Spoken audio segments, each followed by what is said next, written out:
দেখুন, এক অসহায় গরিব মেয়ে পানি বিক্রি করছে আর পাশ দিয়ে এক আপু যাচ্ছিল ব্যাগ থেকে মোবাইল বের করার সময় হঠাৎ তার ব্যাগটি পড়ে যায় এবং এই মেয়েটি পেয়ে দেখতে পায় তার ভিতরে অনেকগুলা টাকা।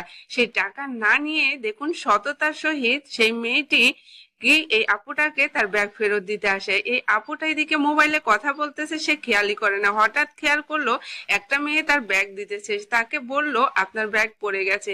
তখন এই আপুটি ব্যাগটা চেক করে দেখে তার ভিতরে যে টাকা ছিল সবই আছে এবং খুশি হয়ে মেয়েটিকে কিছু টাকা দিতে চাইলো, কিন্তু গরিব মেয়েটি দেখুন না নিয়ে চলে গেল। এইটাই হচ্ছে সততা। সে গরিব হতে পারে কিন্তু সে কতটা সৎ দেখুন। এরকম সৎ গরিব মানুষ পাওয়া আসলেই আমাদের এই দুনিয়ায় এখন খুবই দুষ্কর। এই বর্তমান যুগে মানুষ টাকার পিছনে ছোটে, আর এই গরিব মেয়েটি দেখুন তার সততা দিয়ে কিভাবে পুরস্কার পেয়ে। তখন দেখুন এই টাকাটা না নেওয়ার পর এই বোনটি বলল, তাহলে তোমার পানির বোতল দাও তো একটা, আর পানির বোতল কয় টাকা? তখন বলল ছোট্ট মেয়েটি একটা বোতল 10 টাকা। তখন বলল দাও একটা বোতল দাও। তারপরে একটা জুসের বোতল এবং পানির বোতল দিল। এখন এই আপুটি দেখুন সেই টাকাটা দিল এবং মেয়েটিও অনেক খুশি হলো।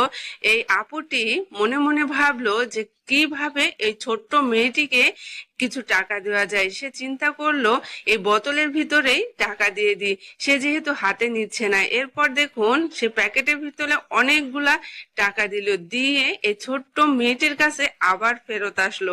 আসার পর তাকে বলল আমি এগুলা নেব না, আমার টাকা ফেরত দাও। তাই বলে একটু দুর্ব্যবহার করলো, করে মেয়েটিকে দিয়ে গেল। আসলে সে দুর্ব্যবহার করলো না, সে তার জিনিস ফেরত দিয়ে তার ভিতরে অনেকগুলা টাকা তাকে সততার পুরস্কার হিসেবে দিল।